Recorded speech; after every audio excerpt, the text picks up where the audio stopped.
ನಮಗೆ ಬೇಜಾರಾಯ್ತದೆ. ಇಲ್ಲಿ ಮಕ್ಳುಗಳು ಎಷ್ಟು ಚೆನ್ನಾಗಿ ಬಂದು ಪಾರ್ಟಿಸಿಪೇಟ್ ಮಾಡ್ತಿದ್ರು ಅಂದ್ರೆ ಅವ್ರ ಜೊತೆ ನಾವು ಸುಧಾ ಡೈಲಿ ಬರ್ತಾ ಇದ್ದೋ. ಎಲ್ಲ ಟೀಚರ್ಸ್ಗಳು ಬಂದು ಎಲ್ಲ ಆಟಗಳನ್ನ ಆಡಿಸ್ತಾ ಇದ್ರು. ಮಕ್ಕಳು ಎಲ್ಲರೂ ಚೆನ್ನಾಗಿ ಆಡ್ತಾ ಇದ್ರು. ನಾನು ಹೇಳಿದೆ ಹೋದ ವರ್ಷಕ್ಕಿಂತ ಈ ವರ್ಷ ಇನ್ನೂ ಚೆನ್ನಾಗಿ ಯಶಸ್ವಿಗೊಳಿಸ್ಬೇಕು ಈ ಕಾರ್ಯಕ್ರಮನ ಅಂತ ಹೇಳಿದೆ. ಅದು ನಂಗನ್ನಿಸಿದೆ ಈ ಸಲನೂ ಸುಧಾ ತುಂಬಾ ಚೆನ್ನಾಗಿ ಎಲ್ಲ ಪಾರ್ಟಿಸಿಪೇಟ್ ಮಾಡಿ ಯಶಸ್ವಿಗೊಳಿಸೋಕ್ಕೆ ಕಾರಣರಾಗೋದು ಅಂತ ನಾನು ಅನ್ಕೊತೀನಿ. ನಮ್ಗೆ ಈ ಕಾರ್ಯಕ್ರಮದಿಂದ ನಾವು ಡೈಲಿ ಬರ್ತಾ ಇದ್ದೋ, ಅವ್ರ ಜೊತೆಲಿ ನಾವು ಸಹ ಸೇರಿ ಆಟ ಆಡ್ತಾ ಇದ್ದೋ, ಹಾಡು ಹೇಳ್ತಾ ಇದ್ದೋ, ಡ್ಯಾನ್ಸ್ ಮಾಡ್ತಾ ಇದ್ದೋ, ಎಲ್ಲ ತುಂಬಾ ಚೆನ್ನಾಗಿ ಮಾಡ್ತಾ ಇದ್ದೋ. ನಂಗೆ ಶಿಬಿರದಿಂದ ತುಂಬಾ ಖುಷಿ ಆಗೈತೆ. ಧನ್ಯವಾದ. ಅವಕಾಶ ಮಾಡ್ಕೊಂಡಿದ್ದಾರೆ. ನಾನು ಬದಲಿಸಿ ನೋಡ್ತಾ ಇದ್ದೀನಿ. ಹೊಸದಾಗಿ ಬಂದು ಮೇಡಮ್ ಫಸ್ಟ್ ದಿವಸನೇ ಅವತ್ತೇ ಆಗಿದ್ದಾರೆ. ಆವತ್ತಿಂದಲೇ ಪ್ರಾರಂಭ ಆಗಿದೆ ಕೆಲಸಗಳ. ಜೆಂಟ್ಸಾದರೆ ಪ್ರಥಮ ಬರ್ತಾ ಇರ್ಬೋದು, ಮಹಿಳೆಯರು ಮನೆಗೆ ಕೆಲಸ ಬಿಟ್ಟು ರಜದಲ್ಲಿ ಬೇಸಿಗೆ ರಜದಲ್ಲಿ ಬರೋದು ಭಾರಿ ಕಷ್ಟ ಆಗ್ತದೆ. ಯಾಕಂದ್ರೆ ಅವ್ರಿಗೂ ಸಿಗದೆ ಅಪರೂಪ. ಈ ರಜದಲ್ಲಿ ಬೇರೆ ಅವರ ಏನಾದರೂ ಕಾರ್ಯಕ್ರಮಗಳು ಅಥವಾ ಮಕ್ಕಳುಗಳ ಜೊತೆ ಬೇರೆ ಅವರ ಸಂಬಂಧಿಕರ ಮನೆಗೆ ಹೋಗೋದೆಲ್ಲ ಇರುತ್ತೆ. ಅಂಥದ್ದೆಲ್ಲ ಬಿಟ್ಟು ಬಂದು ತಮಗೆ ಬೇಸಿಗೆ ಬರ್ತಲ್ಲಿ ಏನಾಗಬೇಕು ತಮ್ಮಿಂದ ಆಗುವಂಥದ್ದೆಲ್ಲ ಮುಗಿಸ್ಕೊಟ್ಟಿದ್ದಾರೆ. ಮತ್ತೆ ನಾನು ಈ ಫಸ್ಟ್ ದಿವಸ ನಮ್ಮ ಸಾಹೇಬ್ ಹೇಳ್ದಂಗೆ ಇಲ್ಲಿ ಇದೇ ಜಾಗದಲ್ಲಿ ನಿಂತ್ಕೊಂಡು ಪ್ರಾರಂಭ ಮಾಡೋದು ಈಸಿ. ಮೊನ್ನೆ ಸಿ.ಒ. ಮೇಡಮ್ ಅವರು ಈಸಿಯಾಗಿ ಹೇಳಿದ್ರು ನಮಗೆ. ಆದರೆ ಮಕ್ಕಳುಗಳಿಗೆ ಮಧ್ಯಾಹ್ನ ವ್ಯವಸ್ಥೆ ಮಾಡೋದ್ರಲ್ಲಿ ಯಾವ್ದ್ರಲ್ಲಿ ಖರ್ಚಾಗಬೇಕು, ಏನು ಮಾಡಬೇಕು ಅನ್ನೋದಿಲ್ಲ. ಈಗ ಶಾಲೆಗಳು ರಜೆ ಇರುತ್ತೆ. ನಾವೆಲ್ಲರೂ ಇಲ್ಲಿ ಸಭೆನಲ್ಲಿ ಕೇಳ್ಕೊಂಡೆ, ಇಲ್ಲ ಒಂದೊಂದು ದಿವಸ ತಮ್ಮಿಂದ ಏನಾಗಬೇಕು, ಅದು ಇಲ್ಲ ಅಂದ ದಿವಸ ನಾವು ಮಾಡ್ಸೋಣ, ಇತ್ತು ತಮ್ಮ ಸಹಾಯದಿಂದ ಏನು ಮಾಡಬೇಕು ಅಂತ. ಅವತ್ತು ಪ್ರಥಮ ಮಾಡಿದಾಗ ನಮ್ಮಲ್ಲಂದು ಸಿಬ್ಬಂದಿಗಳು ಸಾರಿ 31 ದಿವಸ ಹೇಗೆ ಮಾಡೋದು, 31 ದಿವಸಕ್ಕೆ ಯಾವ ರೀತಿ ವೆಚ್ಚ ಬರ್ಸ್ಬೇಕು ಅಂತ ಆದೇಶನೂ ಇಲ್ಲ. ಹಿಂಗಾಗಿ ಯೋಚನೆ ಮಾಡ್ತಿದ್ವಿ. ಅದರಲ್ಲೂ ಎಷ್ಟೋ ಅವರಾಗಿದ್ದವ್ರೆ. ಈಗ ನಮ್ಮಲ್ಲಿ ಮಾಡದೇ ಇರುವಂಥವ್ರು ಅಂದ್ರೆ ಈಗ ಪರಶಿವಮೂರ್ತಿ ಹೇಳ್ಕೋಬೇಕು ಅಂದ್ರೆ ಏನಾದ್ರು ಒಂದು ಊರಲ್ಲಿ ಹೋದ್ರೆ ನಾವೇ ಕಾರ್ಯಕ್ರಮ ಕೇಳಿದ್ರೆ ಮಜ್ಜಿಗೆ ತರಬೇಕು ಅಂದ್ರೆ ನಾನೇ ತನ್ನಿ ಸರ್ ಇರ್ತಿದ್ರು. ಅಂಥವ್ರು ನೆನ್ನೆ ದಿವಸ ಮಾಡೋದು ನಮಗೆ ಖುಷಿ ಅನ್ನಿಸ್ತು. ಬೇಕಲ್ಲ PDO ಸಾಹೇಬ್ರು ಬಂದಿರೋರು ಅವ್ರ ರಿಲೇಷನ್ ಅದರಿಂದ. ಹಂಗಾಗಿ ನಾವು ಪ್ರಥಮ ಮಾಡೋ ದಿನ ದೇವರು ಭೂಮಿಗೆ ಇಟ್ರೆ ಏನೆಲ್ಲ ನಮಗೆ ಕೊಡ್ಬೇಕು ಅಂತಿರುತ್ತೆ ಅದು ತಾನಾಗ್ ತಾನೇ ಬರುತ್ತೆ ಅಂತಾರಲ್ಲ, ಆ ರೀತಿ ಫಸ್ಟ್ ದಿವಸ ಮಾಡ್ಬೇಕಂದ್ರೆ ಭಯ ಅನ್ನಿಸ್ತಿತ್ತು ನಮಗೂ. ಇಷ್ಟು ದಿವಸ ಮಕ್ಕಳುಗಳಿಗೆ ಸುಮ್ಮನೆ ಬಂದ್ರೆ ಮಧ್ಯಾಹ್ನ ತನಕ ಇದ್ದು ಹೋಗ್ಬೇಕಾದ್ರೆ ಸ್ನಾಕ್ಸ್ ಏನಾದ್ರು ಕೊಡ್ಲೇಬೇಕು. ತಿಂಡಿ ಏನೋ ಇಲ್ದೇನೆ ಹೋದಾಗ ಯಾರಿಗಾದ್ರೂ ಅದು ನಾವು ಮಾಡುವಂಥ ಬೇಸಿಗೆ ಬರೋದು ಉಪಯೋಗ ಕಾಣಿಸಲ್ಲ ಅಂತ ಅನ್ಕೊಂಡಿದ್ದೆ. ಹಂಗಾಗಿ ಅವರಿಂದನೂ ಅರ್ಥ ನನಗೆ ನೇರವಾಗಿ ನಾವೇ ಮಾಡ್ತೀವಿ ಸರ್ ಅಂತ. ನಾವು ಒಂದ್ ದಿವಸ ನಾವು ತಂದ್ರೆ 2 ದಿವಸ ನಾವು ತಂದ್ರೆ ಏನಪ್ಪ ಮಾಡೋದಂತ ಒಂದು ಸ್ಥಿತಿಗೆ ಅವರೇ ಬಂದು ಸಹಾಯ ಮಾಡಿ ಮಕ್ಕಳುಗಳಿಗೆ ಅದು ಪ್ರೀತಿಯಾಗಿ ಈಗ ಅವ್ರು ಮೇಡಮ್ ಹೇಳಿದ್ರು. ಅದು ನನ್ಗೆ ಇನ್ನೂ ಖುಷಿ ಅನ್ನಿಸ್ತು. ಈ ಮುಗ್ದೋಯ್ತದಲ್ಲಪ್ಪ ಇನ್ನೊಂದಷ್ಟು ದಿವಸ ಚೆನ್ನಾಗಿದ್ರೆ ಮಕ್ಳ ಜೊತೆ ಖುಷಿಯಾಗಿರ್ತಿದ್ವು ಅಂತ. ನಿಮ್ಗೆಲ್ಲ ಏನನ್ನಿಸ್ತು ಮಕ್ಳ? ನೋಡಿ ಅವ್ರಿಗೆ ಎಷ್ಟು ಖುಷಿ ಅನ್ನಿಸ್ತು. ಮುಗ್ದೋಯ್ತದಲ್ಲ ಇನ್ನೊಂದು 4 ದಿವಸ ಮಕ್ಳ ಜೊತೆ ನಾನು ಪ್ರೀತಿಯಿಂದ ಇರ್ಬೋದಿತ್ತು, ಇದೇ ವಚನ ತಿಳ್ಕೊಬೋದಿತ್ತು, ಅವ್ರಿಗೂ ಕೊಡ್ಬೋದಿತ್ತು ಅನ್ನೋದಿತ್ತು. ಹಂಗೆ ಇದು ಪ್ರಥಮ ಮಾಡುವಾಗ ಕಷ್ಟ ಅನ್ಸುತ್ತೆ, ಕೊನೆಯಲ್ಲಿ ಇದು ಈಸಿ ಅಂತ ಅನ್ಸುತ್ತೆ ಅನ್ನುವಂಥ ವಿಚಾರ ತಮ್ಗೆಲ್ಲರೂ ಹೇಳ್ತಾ ಇತ್ತು. ನನಗೆ ಅದಕ್ಕೆ ಈ ಸಾರಿ ನಮ್ಮ ಶಾಲೆಯಲ್ಲಿ ಮಕ್ಕಳ ಗ್ರಾಮ ಸಭೆ ಹೊರತುಪಡಿಸಿ ಈ ಪ್ರಥಮ ಬಹುಮಾನ ಕೊಡೋದ್ರಲ್ಲೂ ಅದೇ ಇದೇ ಥರ ಹೇಳ್ಬಿಟ್ಟು ಹೋಸತಿ ಬಂದಾಗ ನಾವು ಮಾಡೋಣ ಅಂತ ಮಾಡಿದವ್ರು, ಕಾರ್ಯಕ್ರಮ ಮಾಡಿದವರು ಸೇರಿಸಿ ಪಂಚಾಯತ್ ಸದಸ್ಯರನ್ನು ಸೇರಿಸಿ ಕರ್ಕೊಂಡು ಹೋಗಿದ್ವಿ ಒಂದು ದಿವಸ. ನಮಗೂ ಖುಷಿ ಅನ್ನಿಸ್ತು. ಹಾಗಾಗಿ ನಮ್ಮ ಸರ್ ಇಲ್ಲೇ ಇದ್ದಾರೆ. ಮಕ್ಕಳುಗಳು ಕೇಳ್ಕೊತಾ ಇದ್ರಿ. ಸರ್ ಬಂದಿದ್ದು ನೋಡಿದ್ರಾ? ನಮ್ಮ ಸರ್ ಅಡ್ಮಿನಿಸ್ಟ್ರೇಟರ್ ಬಂದಿದ್ದಾರೆ. ನಿಮಗೆ ಆನಂದ್ ಸರ್ ಬಂದವ್ರೆ. ಬರ್ತಾ ಇವಾಗ ಸ್ವಲ್ಪ ನಂಗೆ ಮಾತಾಡೋಕೆ ಕಣ್ಣಿ ಬರ್ತಾ ಇದೆ. ಇದು ಧೂಳೇನ ಬಿದ್ದು ಸತ್ಯನೇನು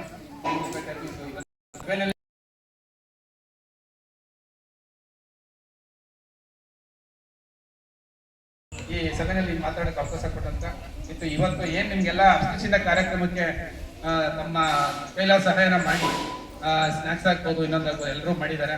ನಾವು ಹೇಳಿದ್ವಿ ಒಂದೊಂದು ಸಣ್ಣ ವಿಚಾರಕ್ಕೆ ಅವರು ಜವಾಬ್ದಾರಿ ತಗೊಂಡು ಮಾಡಿದ್ದಾರೆ. ಯಾಕೆಂದ್ರೆ ಇಷ್ಟು ಜನ ಮಕ್ಕಳು ಬೇರೆ ಕಡೆಯಿಂದ ತಂದು ಕೊಡೋದಕ್ಕಷ್ಟೇ.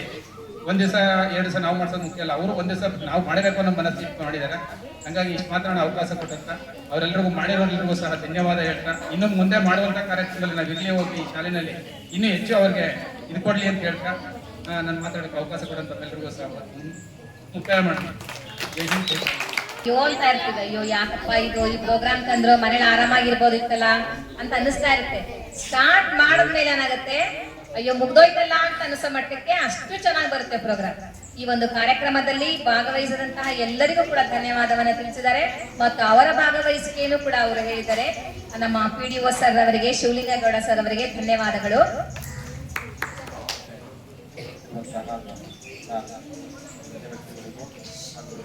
ಈ ಕಾರ್ಯಕ್ರಮದ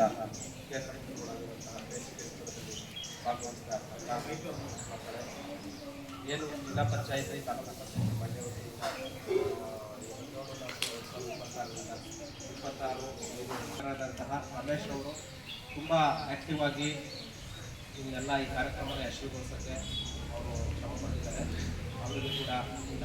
ಪಂಚಾಯತಿ ವತಿಯಿಂದ ವೈಯಕ್ತಿಕವಾಗಿ ಧನ್ಯವಾದಗಳನ್ನು ತಿಳಿಸ್ತೀನಿ.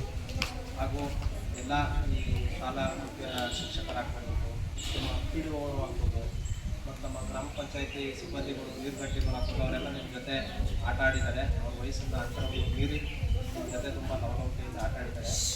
ಅವ್ರಿಗೂ ಕೂಡ ಧನ್ಯವಾದಗಳು ತಿಳಿಸ್ತೀನಿ.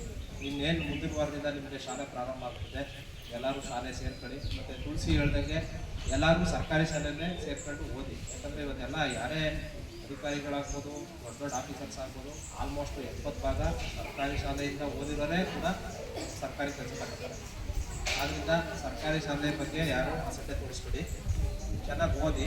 ನಿಮಗೇನು ಯಾವುದರಲ್ಲಿ ಇಂಟ್ರೆಸ್ಟ್ ಇದೆ ಆ ಇದರಲ್ಲಿ ಯಾವ ವಿಷಯದಲ್ಲಿ ನೀವು ಪದವಿ ಆಗ್ಬೋದು ಮತ್ತು ಏನು ತಗೊಂಡು ಚೆನ್ನಾಗಿ ಓದಿ ಏರ್ಪಡಿ. ಕಾರ್ಯಕ್ರಮದಲ್ಲಿ ಮಾತನಾಡೋಕ್ಕೆ ಅವಕಾಶ ಕೊಟ್ಟಂತಹ ಎಲ್ಲರಿಗೂ ನನ್ನ ಧನ್ಯವಾದಗಳು. ಜೈ ಹಿಂದ್. ಸೇರಿಸಿ ಅಂತ ಹೇಳಿ ಮುಂದಿನ ಶೈಕ್ಷಣಿಕ ವರ್ಷಕ್ಕೆ ನಿಮ್ಮೆಲ್ಲರಿಗೂ ಶುಭವನ್ನ ಕೋರಿದಂತಹ ಆಡಳಿತ ಅಧಿಕಾರಿಗಳಾದಂತಹ ಆನಂದ್ ಸರ್ ಅವರಿಗೆ ಧನ್ಯವಾದಗಳು. ಪೂಜಾ ಕುಣಿತವನ್ನ ನೆರವೇರಿಸಿಕೊಡ್ಬೇಕಾಗಿ ಕೇಳಿ.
ಆಡಳಿತಾತ್ಮಕವಾಗಿ ಸಲಹೆಗಳನ್ನ ಕೊಟ್ರೆ ಅವರು ಎಷ್ಟು ತಗೊಳ್ಬೇಕು ಅದನ್ನ ಇಬ್ಬರು ಸಹ ಹೊಂದಾಣಿಕೆಯಿಂದ ಪಂಚಾಯತ್ನ ಅಭಿವೃದ್ಧಿ ಪಥದಲ್ಲಿ ಕೊಂಡೊಯ್ಕೊಂಡು ಬರ್ತಾ ಇರ್ತಕ್ಕಂಥದ್ದು. ಅವರ ಆಶಯ ಏನಪ್ಪಾ ಅಂದ್ರೆ ಮೂಲಭೂತ ಸೌಕರ್ಯಗಳು, ಕುಡಿ ನೀರು ಆಗ್ಬೋದು, ಶೌಚಾಲಯ ಆಗ್ಬೋದು, ಮೂಲಭೂತ ಸೌಕರ್ಯಗಳ ಕಡೆ ಹೆಚ್ಚು ಒತ್ತನ್ನ ಕೊಡ್ತಕ್ಕಂತಹ ಆಕಾಂಕ್ಷೆ ಇಟ್ಕೊಂಡಿರ್ತಕ್ಕಂಥವ್ರು. ಹಾಗಾಗಿ ಈ ಒಂದು ಸಮಾರಂಭದಲ್ಲಿ ಉಪಸ್ಥಿತಿರ್ತಕ್ಕಂಥದ್ದು ನಮ್ಮ ಸೌಭಾಗ್ಯ ಅಂತ ನಾನು ಬೆಳಿಗ್ಗೆ ನಾನು ನೋಡಿದೆ, ವೇದಿಕೆನೆಲ್ಲ ಕಾಡ್ಸಲ್ಲಿ ರಾಮಚಂದ್ರಣ್ಣ ಅಂತಂದೆ, ಆಮೇಲೆ ಫೋನ್ ಹಾಕಿದ ತಕ್ಷಣದಲ್ಲೇ ಅವರು ಬಂದರು. ಹೀಗಾಗಿ ಅಂತಹ ಮನಸ್ಥಿತಿ ಇರ್ತಕ್ಕಂತಹ ವ್ಯಕ್ತಿಗಳು ಅಪರೂಪ. ಹಾಗಾಗಿ ಅವರಂತಹ ಒಂದು ಸರಳತೆ, ಸಜ್ಜನಿಕೆಗೆ ನಾವೆಲ್ಲ ಮಕ್ಕಳು ನೋಡಿ ಮಾತಾಡಬಾರ್ದು. ಈ ಪಂಚಾಯತ್ನಲ್ಲಿ ಕೆಲಸ ಮಾಡ್ತಿರ್ತಕ್ಕಂಥ ಒಬ್ಬ ಟಿ ಗ್ರೂಪ್ ನೌಕರಿಂದ ಹಿಡಿದು ಅಧ್ಯಕ್ಷರವರೆಗೂ ಸಹ ಒಂದು ಮಾನವೀಯ ಮೌಲ್ಯಗಳನ್ನ ಮೈಗೂಡಿಸಿಕೊಂಡು ಜನಗಳಿಗೆ ಸ್ಪಂದಿಸ್ತಕ್ಕಂತಹ ಒಂದು ಸಿಸ್ಟಮ್ ಇಲ್ಲಿ ನಾನು ಕಾಣ್ತಾ ಇದ್ದೀನಿ. ನಾನು ಈ ಊರಿಗೆ ಬಂದು 20 ವರ್ಷಗಳಾಯ್ತು. ಮತ್ತಿದ್ದಂತಹ PDOಗಳನ್ನ, ಅಧ್ಯಕ್ಷರುಗಳನ್ನ ನೋಡ್ತಾ ಇದ್ದೆ. ಅವರು ಜನದ ಕಣ್ಣಿಗೆ ಕಾಣಿಸ್ಕೊಳ್ತಿರ್ಲಿಲ್ಲ, ಶಾಲೆಗಳಿಗೆ ಅವರು ನೋಡ್ತಿರ್ಲಿಲ್ಲ, ಸಮಾರಂಭದಲ್ಲಿ ಮಾತ್ರ ಬಂದು ಹೋಗ್ತಿದ್ರು. ಅದರ ಸಮಸ್ಯೆಗಳತ್ತ ಅವರು ಗಮನ ಇಟ್ಕೊಂಡಿದ್ದು ಬಂದು ಎಲ್ಲವನ್ನೂ ಸಹ ಸಾಮಾಜಿಕವಾಗಿ ಮೂಲಭೂತ ಸೌಕರ್ಯಗಳನ್ನು ಒದಗಿಸೋದಕ್ಕೆ ಕಂಕಣಬದ್ಧರಾಗಿರ್ತಕ್ಕಂಥದ್ದು ನಮಗೆ ತುಂಬಾ ಖುಷಿ ಅನಿಸ್ತಾ ಇದೆ. ಹಾಗೆಯೇ ಇನ್ನೊಂದು ವಿಚಾರವನ್ನ ಇಲ್ಲಿ ಪ್ರಸ್ತಾಪ ಮಾಡಬೇಕು. ಇದಂ ಶರೀರಂ ಪರೋಪಕಾರಂ ಅಂತೇಳಿ ಪಾರ್ವತಿ ಮೇಡಮ್ ರವರು, ಅವ್ರ ಬಗ್ಗೆ ನಾನು ಮಾತಾಡಲೇಬೇಕು. ನಾನು ಕೆಲವು ಕೇಳ್ಪಟ್ಟೆ, ಇದಂ ಶರೀರಂ ಪರೋಪಕಾರಂ ಅಂತೇಳಿ. ಈ ಶರೀರ ಹುಟ್ಟಿದ ಮೇಲೆ ಏನಾದ್ರು ಸಾಧನೆಗಳನ್ನ ಮಾಡಬೇಕು. ಹುಟ್ಟಿದ್ದೀವಿ ಆದ್ರೆ ಸಾವು ಖಚಿತ.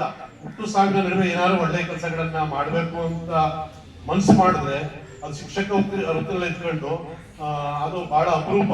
ಮರಳುಗಾಡಿನಲ್ಲಿ ಯಾವ್ದು ಗಿಡ ಹುಟ್ಟಬೇಕಾಗ್ತದೆ.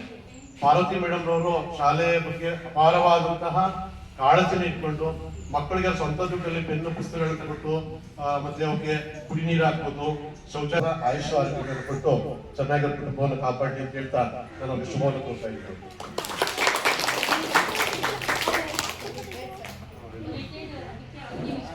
ಭಗವಂತ ಅವ್ರಿಗೆ ಆಯುಷ್ ಆರೋಗ್ಯಗಳನ್ನು ಚೆನ್ನಾಗಿ ಕೊಟ್ಟು ಅವ್ರು ಇನ್ನೂ ದಾನ ಧರ್ಮ ಮಾಡ್ತಕ್ಕಂಥ ಗುಣಗಳು ಅವ್ರಿಗೆ ಬರಲಿ. ಮೇಡಮ್ಗೆ 60 ವರ್ಷ ಆದಾಗ ಕಾಣ್ತಾ ಇಲ್ಲ, ನನಗೆ 35 ಏನೋ ಅಂತ ಅನಿಸ್ತಾ ಇದೆ. ಇನ್ನೊಂದು 10 ವರ್ಷ ಸರ್ಕಾರ ಜಾಸ್ತಿ ಮಾಡಿದ್ರು ಸಹ ಒಳ್ಳೆ ಸೇವೆ ಮಾಡ್ತಾರೆ ಅಂತ ಅನಿಸ್ಕೊಳ್ತಿದೆ. ಹಾಗಾಗಿ ಮತ್ತೆ ಇನ್ನೊಂದು ಮುಖ್ಯವಾದ ವಿಚಾರ, ಇವತ್ತು ಗ್ರಾಮ ಸಭೆಯನ್ನು ಸಹ, ಮಕ್ಕಳ ಗ್ರಾಮ ಸಭೆಯನ್ನು ಸಹ ಈ ಒಂದು ಕಾರ್ಯಕ್ರಮದಲ್ಲಿ ಮಾಡ್ತಾ ಇದ್ದಾರೆ. ಇಲ್ಲಿ ಬೇಸಿಗೆ ಶಿಬಿರದ ಸಮಾರೋಪ ಹಾಗೂ ಮಕ್ಕಳ ಗ್ರಾಮ ಸಭೆ. ಏನು ಮಕ್ಕಳ ಗ್ರಾಮ ಸಭೆ ಅಂತ ಹೇಳಿದ್ರೆ ಮುಂದೆ ಮಕ್ಕಳ ಗ್ರಾಮ ಸಭೆ ಅಂತ ಹೇಳಿದ್ರೆ ಮಕ್ಕಳ ಹಕ್ಕುಗಳನ್ನ, ಮಕ್ಕಳ ಸಮಸ್ಯೆಗಳನ್ನ, ಮಕ್ಕಳಿಗೆ ಏನ್ ಅನ್ನಿಸ್ತದೋ ಅದನ್ನ ಇವತ್ತು ಸಭೆಯಲ್ಲಿ ಅವರು ಮಂಡಿಸ್ತಕ್ಕಂಥದ್ದು, ಪಂಚಾಯತ್ನಲ್ಲಿ ಅದನ್ನ ನಿರ್ಣಯ ತಗೊಳ್ಳೋದಕ್ಕೆ ಪಾಲಿಸ್ತಕ್ಕಂಥದ್ದು ಇದು ಸರ್ಕಾರದ ಒಂದು ಅವಿಭಾಜ್ಯವಾದಂತಹ ಅಂಗ.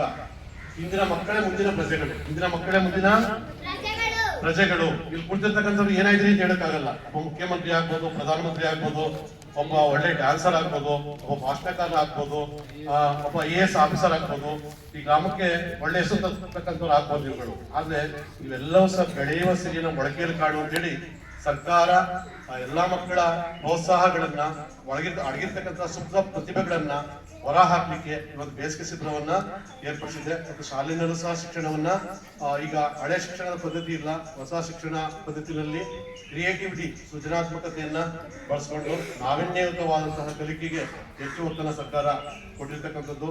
ಸರ್ಕಾರಿ ಶಾಲೆಗಳು ಉಳಿಲಿ ಅಂತ ಹೇಳಿ ಎಲ್ಲವನ್ನು ಸಹ ಉಚಿತವಾಗಿ ಪಠ್ಯ ಪುಸ್ತಕ ಆಗ್ಬೋದು, ಅಕ್ಷರ ದಾಸೋಹ ಬಿಸಿ ಊಟ ಆಗ್ಬೋದು, ಮತ್ತೆ ಬಿಸಿ ಹಾಲಿನ ವ್ಯವಸ್ಥೆ, ರಾಗಿ ಮಾಲ್ಟ್ ಆಗ್ಬೋದು, ಮೊಟ್ಟೆ ಹಾಕ್ಬೋದು, ಬಾಳೆಹಣ್ಣು ಹಾಕ್ಬೋದು. ಹೀಗೆ ಪೌಷ್ಟಿಕ ಅಂಶವನ್ನ ಮಕ್ಕಳು ಚೆನ್ನಾಗಿ ತಿಂದು ಕಷ್ಟಪುಷ್ಟವಾಗಿ ಬೆಳೆದಾಗ ಕಲಿಕೆಯಲ್ಲಿ ಮುಂದುವರಿತಾರೆ ಅಂತಕ್ಕಂಥ ಉದ್ದೇಶದಿಂದ ಸರ್ಕಾರ ಒಂದು ಮಹತ್ವಾಕಾಂಕ್ಷೆ ಯೋಜನೆಗಳನ್ನ ಜಾರಿಗೆ ತಂದು ಇವೆಲ್ಲವೂ ನಿರ್ವಹಿಸ್ತಾ ಇದೆ. ಹಾಗಾಗಿ ಮೇಡಮ್ ಹೇಳ್ತಾ ಇದ್ರು, ಸರ್ಕಾರಿ ಶಾಲೆಗಳು ಉಳಿಬೇಕಾದ್ರೆ ಖಾಸಗಿ ಶಾಲೆಗಳ ವ್ಯಾಮೋಹವನ್ನು ತೊರೆಯಬೇಕಾಗ್ತದೆ. ಸರ್ಕಾರಿ ಶಾಲೆಯಲ್ಲಿ ಇರ್ತಕ್ಕಂಥವ್ರೆಲ್ಲ ಡಬಲ್ ಡಿಗ್ರಿ, ಎಲ್ಲ ಮಾಸ್ಟರ್ ಡಿಗ್ರಿ ಮಾಡಿಕೊಂಡು ಕ್ವಾಲಿಫೈಡ್ ಟೀಚರ್ಸ್ ಇರ್ತಾರೆ. ಖಾಸಗಿ ಸಂಸ್ಥೆಗಳಲ್ಲಿ ಸಾಮಾನ್ಯವಾಗಿ ಏನೋ ಯಾವುದೋ ಡಿಗ್ರಿ ಮಾಡ್ಕೊಂಡು ಹೇಳ್ತಾ ಇರ್ತಾರೆ. ಅವ್ರು ಎಷ್ಟು ಹೇಳ್ಬೇಕು ಅಷ್ಟೆಷ್ಟು ಹೇಳ್ತಾ ಇರ್ತಾರೆ. ನಿಮ್ಗೆ ನಾವು ಜ್ಞಾನವನ್ನ ಎಷ್ಟು ಬೇಕಷ್ಟು ಬಿಡಿಸ್ತಾ ಇರ್ತೀವಿ. ಹಾಗಾಗಿ ನೀವುಗಳು ಸರ್ಕಾರಿ ಶಾಲೆಗಳಿಗೆ ಸೇರ್ಕೊಂಡು ನಿಮ್ಮ ಭವಿಷ್ಯವನ್ನ ಉಜ್ವಲಗೊಳಿಸ್ಕೊಳ್ಳಿ. ಮತ್ತೆ ಪಂಚಾಯತಿನಲ್ಲಿ ಇವತ್ತು ಮಕ್ಕಳ ಗ್ರಾಮ ಸಭೆ ಅಂತ ಏನಿದೆಯೋ ಅಲ್ಲಿ ಮಕ್ಕಳಿಗೆ ಹೇಳಿದ್, ನಮ್ಮ ಯಾರು ಕುರಿಸಿ ಮಾತಾಡ್ತಾ ಇಲ್ಲ, ಮಕ್ಕಳಿಗೆ ಸರ್ಕಾರ ಸಂವಿಧಾನ ಅನೇಕ ಹಕ್ಕುಗಳನ್ನು ಕೊಟ್ಟಿದೆ ಅಂತ ಹೇಳಿ. ಮೊದಲನೇದಾಗಿ ಯಾವುದು, ಮಾತನಾಡುವ ಹಕ್ಕು, ಬದುಕ್ತಕ್ಕಂಥ ಹಕ್ಕು, ಮತ್ತೆ ಪ್ರಶ್ನೆ ಮಾಡ್ತಕ್ಕಂಥ ಹಕ್ಕು, ಮತ್ತೆ ಸಾಂಸ್ಕೃತಿಕ ಕಾರ್ಯಕ್ರಮಗಳಲ್ಲಿ ಭಾಗವಹಿಸ್ತಕ್ಕಂಥ ಹಕ್ಕು. ಹೀಗೆ ಹಲವಾರು ಹಕ್ಕುಗಳನ್ನು ಕೊಟ್ಟಿದೆ. ಹಕ್ಕುಗಳನ್ನ ನೀವು ಬಳಸ್ಕೊಳ್ಬೇಕಾಗ್ತದೆ. ಯಾವುದೇ ಒಂದು ಸಮಸ್ಯೆಗಳು ಬಂದಾಗ ಎಷ್ಟೇ ನಂಬರ್ಗೆ ಫೋನ್ ಮಾಡಬೇಕು ಅಂತ ಸರ್ಕಾರ ನಂಬರ್ ಕೊಟ್ಟಿದ್ದು 10 9 ಮಕ್ಕಳ ಸಹಾಯವಾಣಿ ಕರೆ ಮಾಡಿ ಅಂತ ಹೇಳಿ ಅದನ್ನ ಕೊಟ್ಟಿದೆ. ಈಗ ಹಲವಾರು ಸೌಕರ್ಯಗಳು ಕೊಟ್ಟಿದೆ. ನಾವು ಈ ಮಕ್ಕಳ ಗ್ರಾಮ ಸಭೆಯ ಪರವಾಗಿ ನಾನು ಒಬ್ಬ ಶಿಕ್ಷಕರಾಗಿ ನಾನು ಏನಪ್ಪ ಕೇಳ್ಕೊಡ್ತೀನಿ ಅಂತ ಹೇಳಿದ್ರೆ, ನಿಮ್ಮ ಪಂಚಾಯತಿ ಒಳ್ಳೆ ಕೆಲಸವನ್ನ ಮಾಡ್ತಾ ಇದ್ದೆ. ನಾನು ಸುಮಾರು ಸಲ ನಾನು ಮನವಿಯನ್ನು ಮಾಡ್ಕೊಳ್ತಾ ಇದ್ದೀನಿ. ನಮ್ಮ ಬೋರ್ವೆಲ್ ಇದೆ, ಆ ಬೋರ್ವೆಲ್ಗೆ ದಯಮಾಡಿ ಒಂದು ಮೋಟ್ರ್ ಬಿಟ್ಕೊಟ್ರೆ ನಮಗೆ ತುಂಬಾ ಅನುಕೂಲ ಆಗ್ತದೆ. ದಯಮಾಡಿ ಮಾಜಿ ಅಧ್ಯಕ್ಷರಿದ್ದಾರೆ, ವಿಡಿಯೋ ಇದ್ದಾರೆ, ಅದನ್ನ ಮನ್ಸು ಮಾಡಿ ಮುಂದಿನ ಸಭೆ ಹೊತ್ತು ಅದನ್ನ ನಮ್ಮ ಆಸೆ ಈಡೇರಿಸ್ತಾರೆ ಅಂತ ಹೇಳ್ತಾ, ಮತ್ತೆ ಮಕ್ಕಳಿಗೆ ಮೂಲಭೂತ ಸೌಕರ್ಯಗಳ ಕೊಡು ಕಡೆ ಪಂಚಾಯತಿಗೆ ಹೆಚ್ಚಿನ ಒಳ್ಳೆ ಕೆಲಸಗಳನ್ನು ಮಾಡಲಿ. ಮತ್ತೆ 2 ಮರಗಳು ನಮ್ಗೆ ನೇತಾಡ್ತಾ ಇದೆ. ಆ ಮರಗಳನ್ನ ದಯಮಾಡಿ ನಮ್ಮ ಶಾಲೆ ಪ್ರಾರಂಭ ಆಗೋದ್ರೊಳಗೆ ಅದನ್ನ ನೆರವು ಮಾಡಿಸ್ಬಿಟ್ರೆ ಮಹಾ ಪುಣ್ಯ ಬರುತ್ತೆ ಅಂತ ಕೇಳ್ಕೊಳ್ತಾ ಈ ಸಭೆಯಲ್ಲಿ ಹೆಚ್ಚು ಮಾತನಾಡ್ತೇನೆ. ನೀವೇನಾದ್ರು ಪ್ರಶ್ನೆಗಳು ಕೇಳಬೇಕು ಅಂತಂದ್ರೆ ಈ ಗ್ರಾಮ ಸಭೆಗೆ ಸಂಬಂಧಪಟ್ಟಂತೆ ನೀವು ಪ್ರಶ್ನೆಗಳು ಕೇಳಬಹುದು. ಅದನ್ನ ವಿಡಿಯೋಗಳನ್ನ ಕೇಳ್ತೀನಿ. ಹೇಳಿ, ಏನು ಪ್ರಶ್ನೆ ಹೇಳಿ.